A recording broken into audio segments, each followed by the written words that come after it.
Hello, everybody. Just going to say a few words to introduce Aradhana to an audience of what I think is mostly young people and aspiring photographers, which I think is just the right kind of audience. She's actually, I find, quite hard to put into a box, to find a rubric to describe the kind of work she does, because she actually does so many different things. I first met Aradhana when she appeared for a job as an assistant director, an AD, on a film that I was doing in 1988. The film was called In Which Annie Gives It Those Ones. And this was a small budget film, almost a no budget film. And as nearly always happens when you work with really small, tiny budgets, you tend to need to rely on the people who are working with you to a much greater extent, much greater degree than would otherwise perhaps have been the case if you had an ample budget. And Aradhana made a superb AD, one of a very small band of people who actually worked to hold that film together and bring it in. We used to call her Jamia, because together with 2 or 3 other people on the crew, there were these fresh-faced young students out of the Jamia Millia Center for Mass Communication, which at that moment of time, 1988, was probably the only, am I right? The only institute in Delhi at that time. It was churning out people who were heading for cinema. But I think we were all a little worried that they were coming straight from a school into the frying pan, that they were still a little wet behind the ears, that they hadn't really earned their spurs actually working on a film with all the grime and dust and tension and all that goes with filmmaking. Well, they did earn their spurs. All of them were actually quite superb. And this particular Jamia was special. And we became very good friends. And I remember being really disappointed when, roughly a year and a half later, she wasn't actually available to work on my next film in 1990. Now, I think what should be of interest to a lot of young people working in the field today is that this period, 1988, 1989, 1990, was actually a very, very difficult time in our country to be trying to become a filmmaker. If you were to ask Aradhana what she was actually doing in 1990 or 1991, you'll find that along with a lot of other people, they were literally scrounging for work, scrounging in a way that perhaps young people today would not even understand. The kinds of films, the kinds of places that were visited by young aspiring filmmakers to look for work would be, of course, Doordarshan, but also the UGC, the University Grants Commission, some other public sector undertaking perhaps, and if you were very, very lucky, then perhaps something like UNICEF. But it was a very, very tough thing to be setting out to become a documentary filmmaker. But Aradhana Seth at that time, and like a lot of other young people, took her chances, picked up little bits of documentary work, and I asked Aradhana before this talk, I said, will you send me your list of films that you've done? And it's actually an astonishing document. It would take me 10 minutes to read out all the titles. And it's also the most incredibly varied filmography you can imagine. It ranges from the diary of an Anganwadi worker to a juvenile justice documentary for the University Grants Commission to a film on INSAT 1B. It's really a most amazing list. She's made over 20 documentaries in all, most of it, but by no means all of it, in the early phase of her career.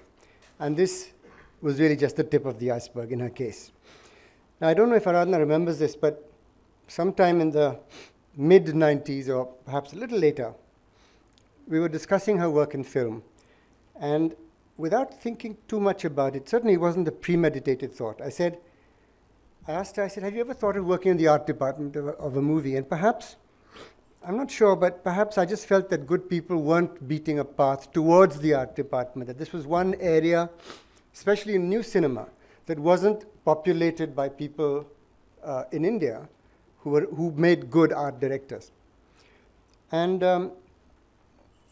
20 years later, the result is that Aradhana Seth now has 20 films, believe it or not, under her belt. the first few as an art director and then subsequently as a production designer. And she is now today definitely among the leading production designers in the country. Now, it doesn't stop there. Aradhana is also now a photographer and somebody who hosts her own exhibitions. I once spent 3 days traveling with Aradhana in the desert in Rajasthan. And we were both taking pictures and using our cameras in very different ways. And I was astonished at Aradhana's ability to conjure up magic out of something that looked like nothing. It would be a light switch, or it would be just a fan whirring against a pale ceiling. But I've never failed to be amazed by Aradhana's ability to see the wonderful in the ordinary. I'm not going to say very much more. I'm certainly not going to talk about her practice or her art.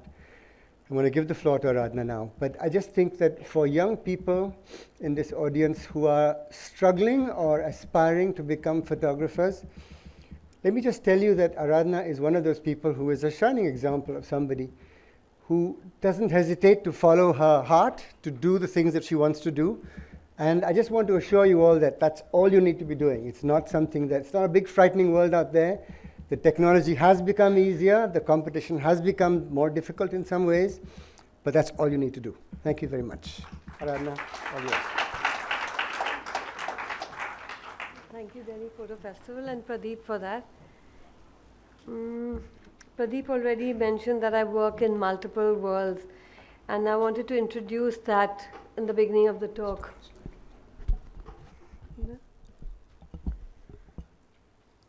So I work as a photographer, filmmaker, and a production designer, and feel that these roles cross-reference each other all the time. Rather than see myself as a master coordinator trying to interpret these distinct, though connected fields, I enjoy the process of working with each of them and using their specific skills and the interrelational way in which they work with each other. The lines are often very gray between them, and there is a way in which the fluidity of these roles multiply possibilities rather than make them ambiguous. I mean, there's always a way to take from one and move to the other. The spatial life of the studio and the story in the script involves a transformation in which the image and the frame, no doubt, play a very important role, but at no point does the photograph cease being a photograph. The design of the object or space stop being that. And more importantly, nor does the film as a final product erase the distinct trajectories of these very specific skills. I thought I'd read out a little bit of what I'd written because I've been thinking about it for a few days on how to mesh the three in a talk. In fact, I see the film as one more very exciting channel, as exciting as the gallery space or the published monograph for showcasing my skills as a photographer or designer. The photograph for me is both a process of discovery and a laboratory for my imagination, and has an ability to play these many roles. This may be an obvious point. After all, the frame is of course a very obvious reason why the camera is such an important tool for someone who will mediate design, sets, color through the lens of a movie camera. Everything, space, texture, light, dimensions, need to be processed through a frame for it to make the transformation from reality as experienced to reality and mediated by the screen.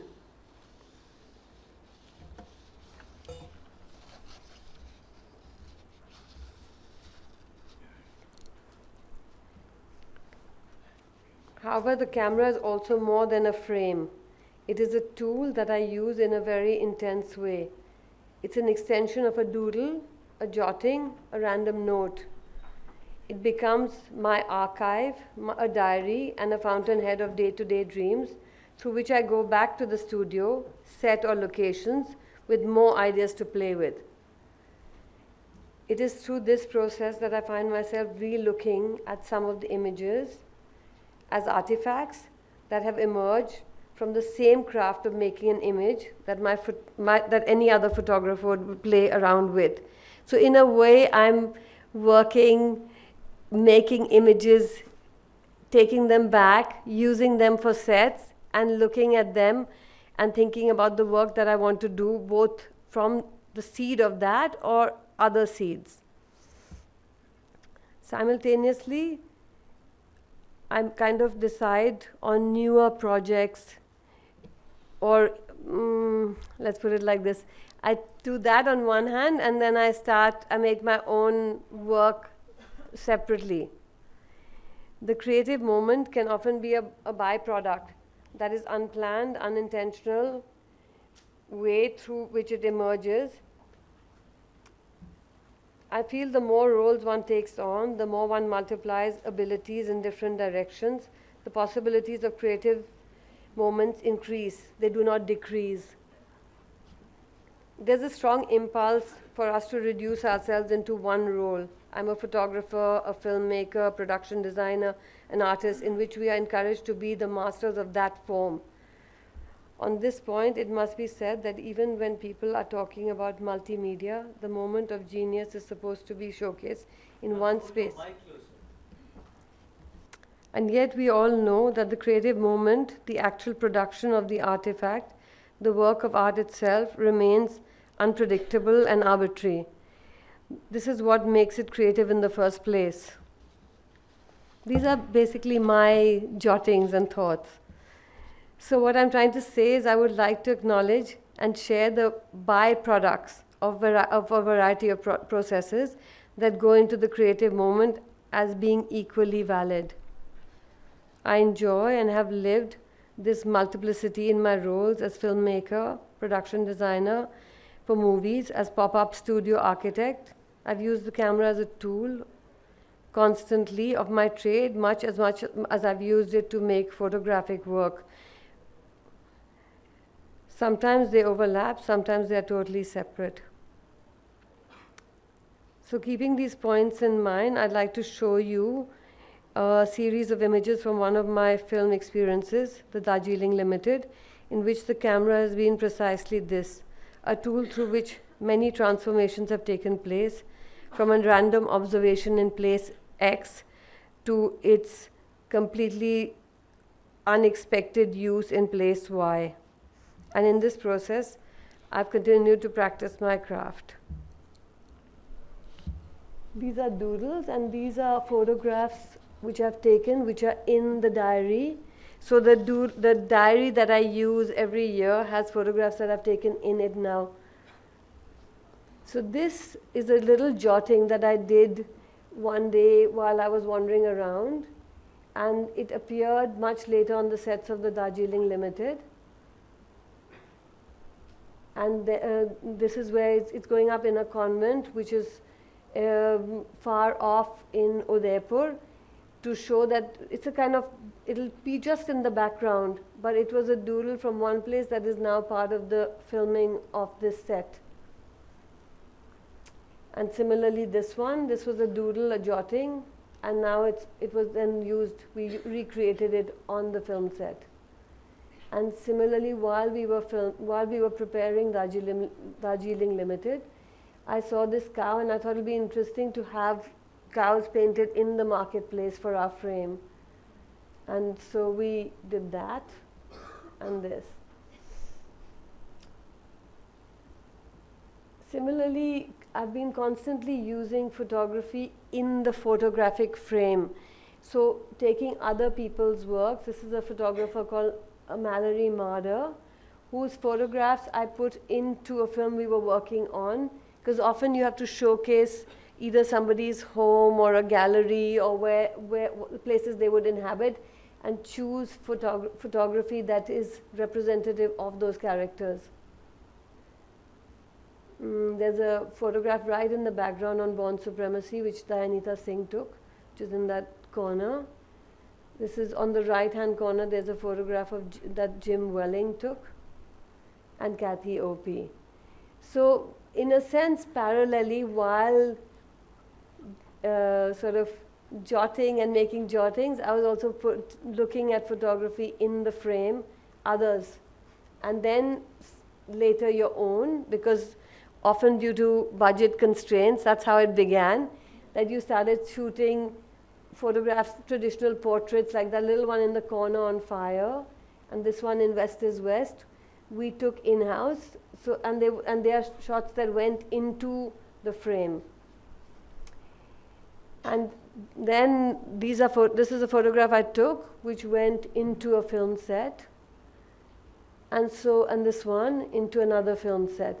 So in a sense, the film itself was my first gallery, by default, I guess, but it's remained one right throughout the practice. And I'd like to show you a body of work which is called In the Know Zone. I'm going to show you a few tiny bits from my various bodies of work that have nothing to do with film, even though the idea might have been seeded while I was on a film set. In some cases, and in some cases, they're totally thought up without anything to do with the film set. This one is called In the Know Zone.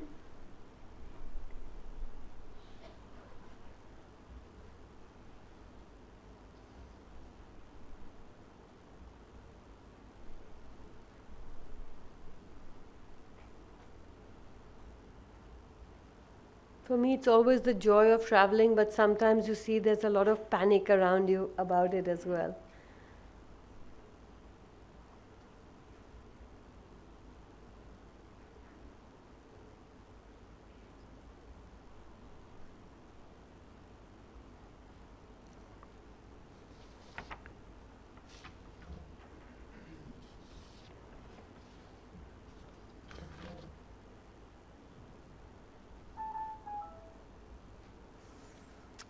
These are sort of uninhabited spaces.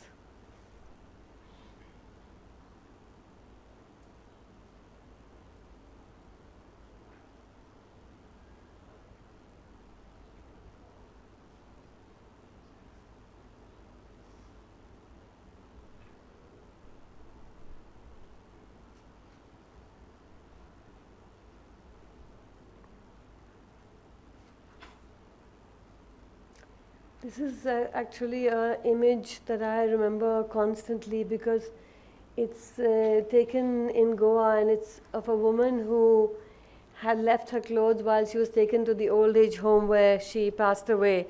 But they left these two dresses for the next couple of years, and when I went to her house, they were still hanging there as it was when she had lived there.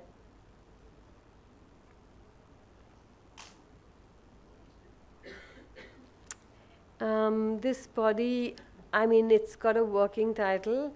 It's called Will the Frogs Survive? And it's mostly about construction and real estate and the ideas of how much of land value.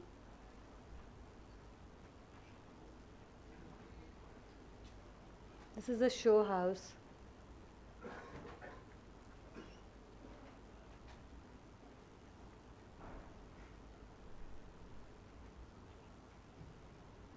This is very interrelated with the film work, because when you're working on a film set, you go to multiple locations and very often empty spaces. And I realized for every house that we shoot in, we look at about 20.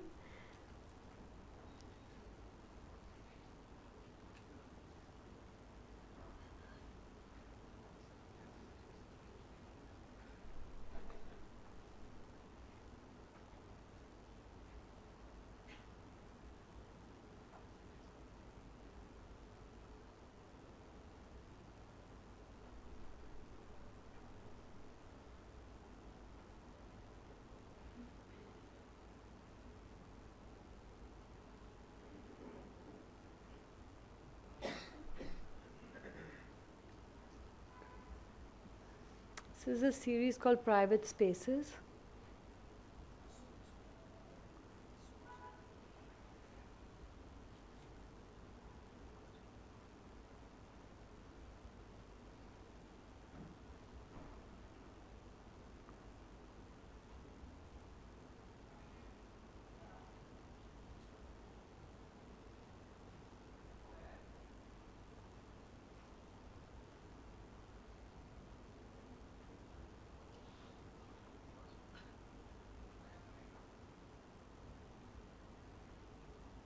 small things. I think they're the big ones, really.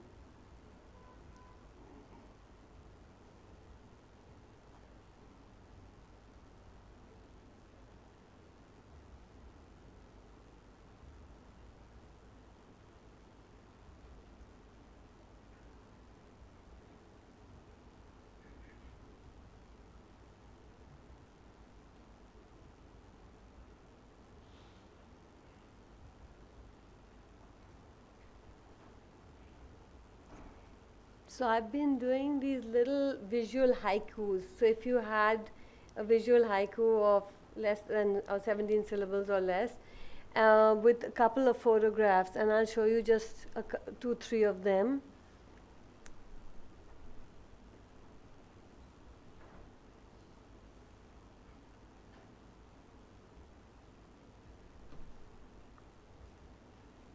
And another haiku with just 3 photographs.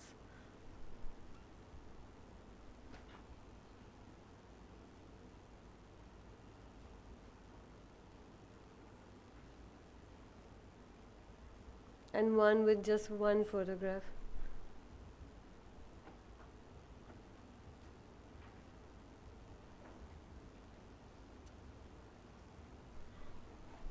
I thought I'd also introduce you to some of the photography that we did on the Darjeeling Limited, that I did of the sets.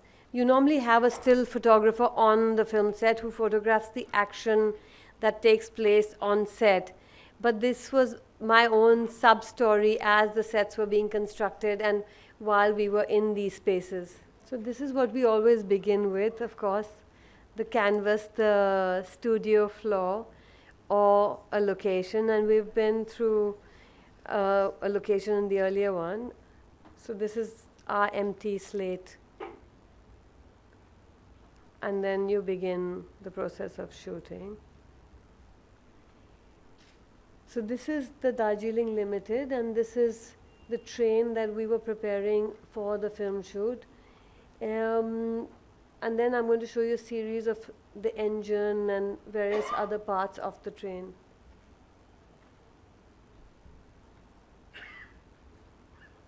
And the platform that we created.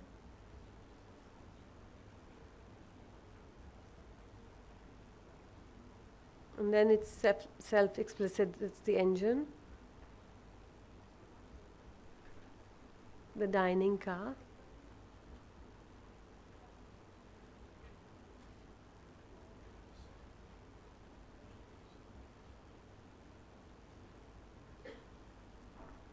The bedroom, the master cabin, the caboose,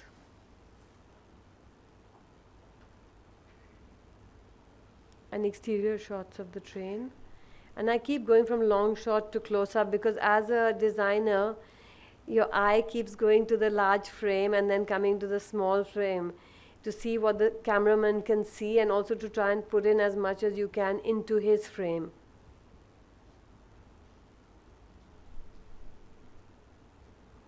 By moving objects or trying to get somebody to do a last minute elephant.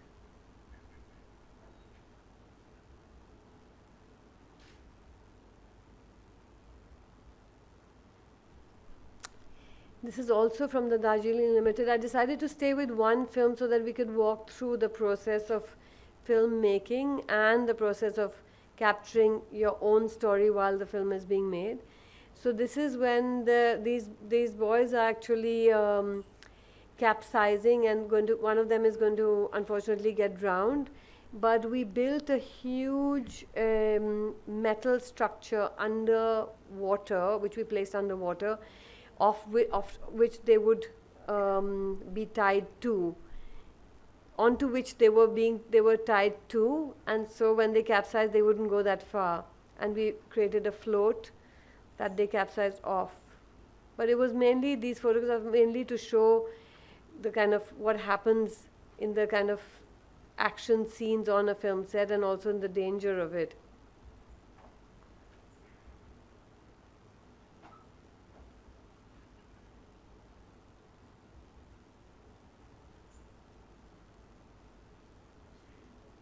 It's a funeral on shoot.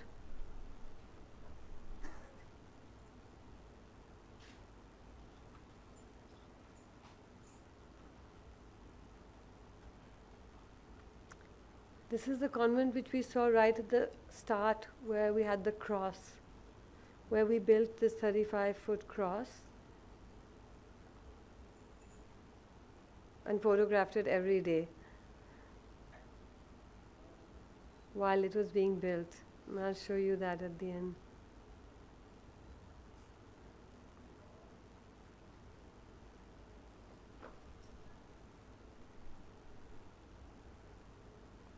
So it's sort of interesting to create the image that you're also photographing. You're creating the set, you're creating it for the camera frame, and you're also creating it for your own photographs.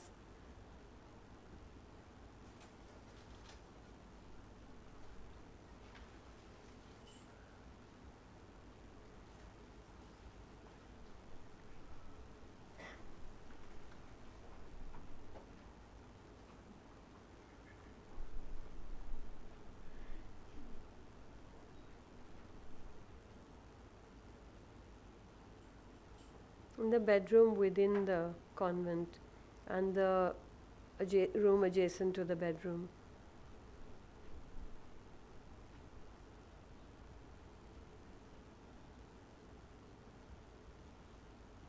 And on the film there was a second train called the Bengal Lancers, which we also made up and shot in another part of Rajasthan.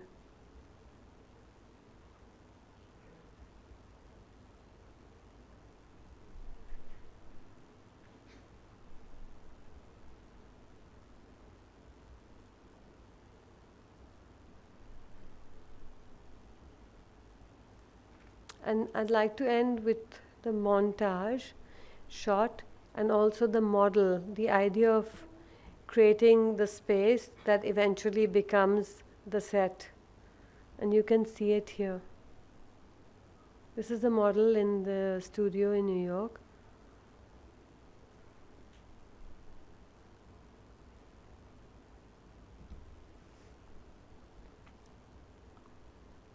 And this is the actual shoot day when we are shooting with the characters and the actors. And this is what we made.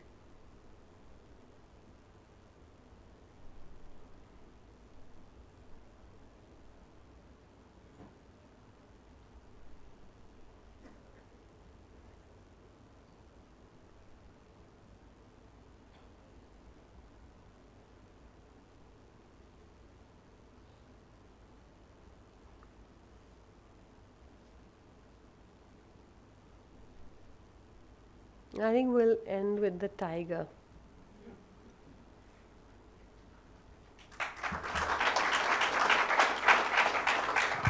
Is that, there's got to be a tension between, as a production designer, there has to be a tension between wanting to do a set that is, on the one hand, quintessential, exactly like, almost stereotypical, on the one hand, and being quirky and different and interesting on the other hand. How do you move between those two poles? It must be a challenge.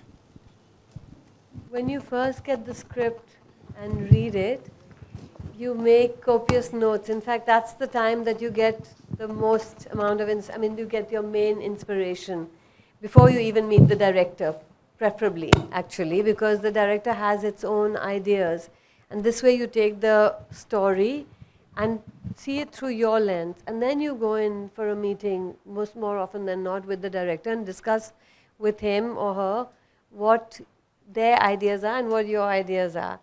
And you get a good sense. With Wes, it was very easy because he's very definite in his way of thinking, but he's also very flexible if he thinks you have a good idea. And there were 3 of us actually really doing the main design for Darjeeling Limited, the designer and 2 art directors. And there was a huge amount of communication with him because he understood that we understood. In fact, for the train, they wanted to start by getting an artist, studio artist in. And I think quite soon it moved to signage painters and truck painters. So you understand that he will take that on. But there are some filmmakers who won't, and some of it is obviously historical, so you have to be a bit careful about how quirky you can be to understand the period and see if you can be quirky in it. Like for Earth, it was impossible really to be quirky because it was a period film that you were trying to understand what was going on then, and the director was also not open to it, even though you try and put it in little bits into the child's character, maybe into the child's bedroom. Give her some quirkiness. Aradhana Seth is the biggest hoarder I know. She's the biggest hoarder of visual reference material. She's got tickets that go back 35 years to when I first got to know. Does that have anything to do with your craft and the way you work, I think, as a photographer, and the way you work in cinema? Can you talk about that? I think I was a general scrapbook maker and a jotter and a hoarder from the time I was little, and a furniture rearranger in people's houses. I never remembered what they wore, but I always remembered all their table or their carpet or something that was out of place. But and I started, I think, hoarding when I was quite young. I guess, just keeping memorabilia. And now I hoard because I always think I might need it on a film set, or I might need it for a photo shoot, or I might need it when I'm making some work, photographic work, and I might want to arrange all of it. So the hoarding is coming in it's super handy, except that with real estate being the way it is, I think the hoarding will stop at some point. How do you see your work progressing now? I mean, do you see yourself doing as much cinema work as you've always done? Do you see photography taking over? Do you see installations and exhibitions as being more of something you want to do? I think they'll go parallelly. They're separate, and yet often they feed off each other. So I think they're going to continue going hand in hand with each other. I think the documentary filmmaking is reduced. Why do you think documentary cinema will now take a back seat for you? What is your... I think that that energy and time spent doing documentary has gone into the photographic practice, because I think I take that, and I think all that has moved into this. Is it, I have the impression that you're not really using high-tech, big cameras. You're using quite small cameras. It's almost as though you're not really interested in the technicality of it, but the image itself. Is that generally true, you think, or not particularly? I'm using both. Often I'm using, I started off obviously with a film camera, and now I use digital a lot. And when I'm wandering around at locations, it's normally the little Leica, because you can shoot quickly and move on very fast. You go to 10 places in a day, you have 15 minutes to shoot the place and discuss with the director whether it's a good location for Mr. Mr. Chopra's house. And so while that is happening, I'm using that. But when I'm, say, traveling, I tend to use the bigger camera much more. Or when I'm going on assignment, or feel that I want to make this body of work, other than when I'm working on a film and using it as like a jotting. I want to ask you one question which may not be easy to answer. What happens when you find yourself at fundamental odds with the director who wants something very different to what you want to offer them as a production designer? How does that get resolved? Is it simply a tussle of strength?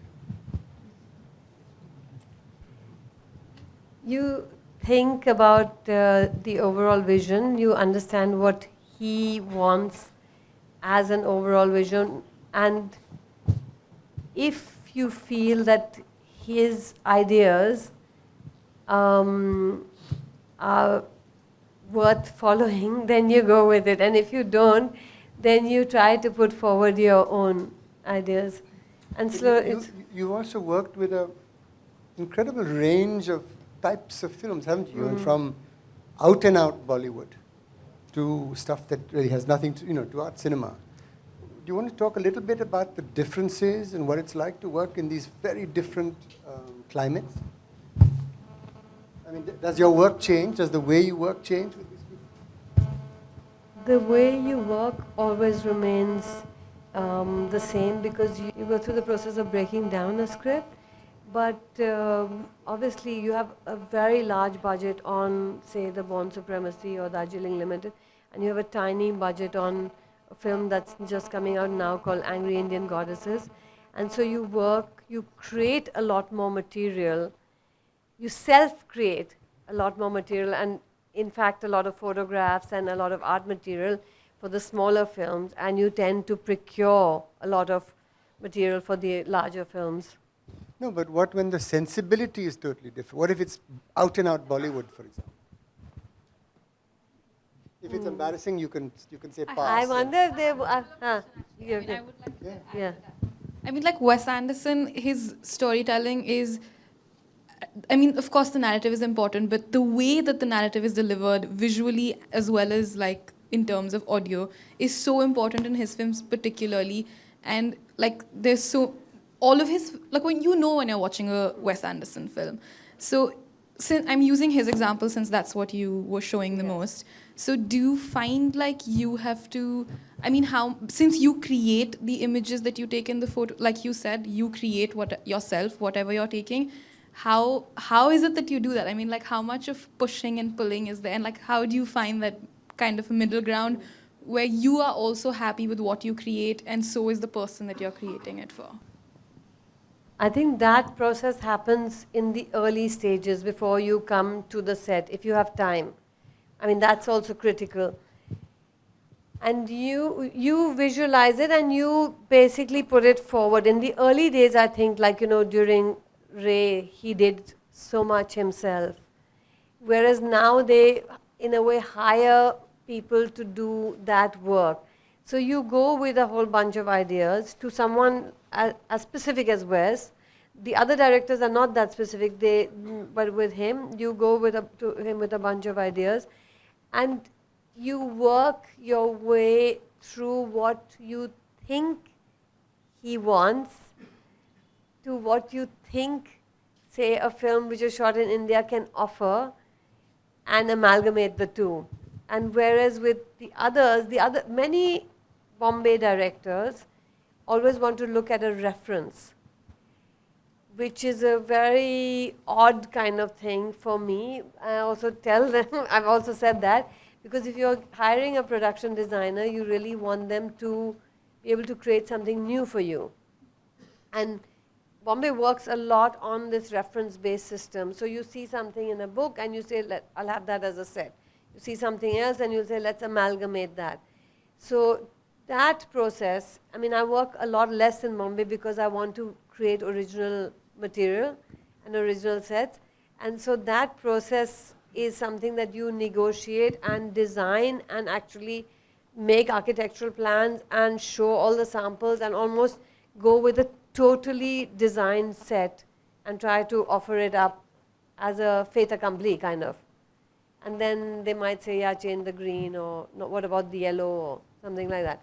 But you go with a lot of homework done. You basically do your homework, you do everything that you can, you make a super presentation and you try to do the set and within that budget. So you have to also manage how much it's going to cost if it's a built set or if it's at a location. I don't know if it's interesting for everybody at the photo festival since it's so much about film, but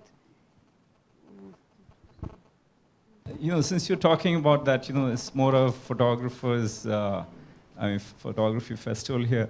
The struggle for, if you can reflect on this, usually, photography being such a personal business as you think, as you operate, as you photograph. And when you get into a situation, and I think the craziest one is, on the other side is the film business.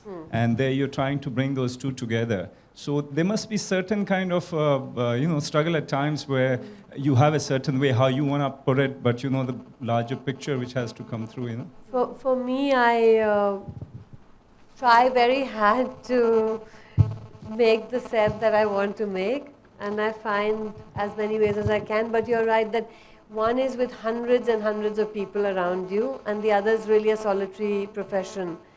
So I kind of move between the two. I like that actually. I like this idea of being alone and going off and making work, and then on the flip of it, just being with hundreds of people around you, and there's a kind of madness in the everyday of that. Is that what you were asking, or yeah? It is, yeah. But I actually feel that if you can balance it, in the beginning, I wasn't balancing it so well, though I was doing a balance between documentary and fiction at that time, and doing some amount of photography. And that was also with 4 people. You made a documentary film with 4 people. You made a feature film with 400 people, 4,000 people. I mean, it was madness. But on the, I like the balance of it. Though I must admit that I like to have my own time a lot more. I mean, I like the solitude more now than I did before. I think that's a question of when you get a bit older. If there are no more questions, I'll ask one last one. Can I? Sure, please. Have you forged a relationship with the director? You know, in the way that some directors have favorite cameramen, DOPs, favorite actors. Do you have a relationship with any director that you worked with as a production designer, where you think you'll work again and again and again with them and evolve with them? Has that happened to you? I worked repeatedly with a couple of actually just one director really, Deepa Mehta, and the others I haven't worked with them again because either I've been busy or been wanting to make my own work, or they haven't made any more films, or etc. Pradeep is the first director I ever worked with. So, and then actually you did make one more, but I'm okay actually about going to new zones. I'm sometimes done if I've done 3 films on the partition or repeatedly work with one director, because they have a particular style, and part of my idea of working as a production designer is to work on new stuff. And unless the director is somebody who really changes a lot, it's quite wonderful to actually work with different kinds of directors. Do you want to ask something, Dinesh? No, I just wanted to tell everyone that Aradhana's designed and produced the installation of Pratik Sarkar's work, right? Which is the work which is shown on the left of the Mati Ghar. So it'd be great for you to go and see that too. That's yet another aspect of what Aradhana does besides the dozen other things which we've heard about. Thank you so much, Aradhana. Thank you, Pradeep.